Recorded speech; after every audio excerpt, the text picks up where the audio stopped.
तो मेरा कुछ होने वाला नहीं। तू करियो अपने बच्चे का वो सही, मैं तो करूँगी नहीं। हम इतने अच्छे से उनको दूध पिलाते थे, खिलाते थे अपने साथ, पर वो ढीठ माँ आएगी नहीं। खुला बाहर मैंने ना खुला छोड़ रखा था। जब हम शहरी बाहर मैंने ना खुला छोड़ रखा था। जब हम शहरी खा रहे थे ना यहाँ पे, मैंने खुला छोड़ रखा था वहाँ पे। है देख लिया अपने बच्चों को, लेकिन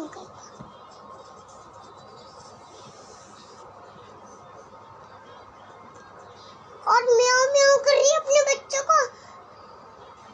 अगर तुझे अपने बच्चों से प्यार है तो लेके चली जाना, क्यों जाती? ये भी तो सही बात है।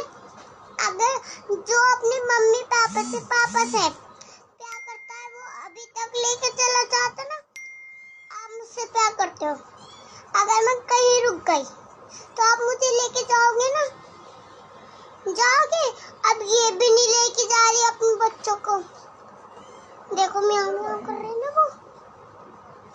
जाके देखो।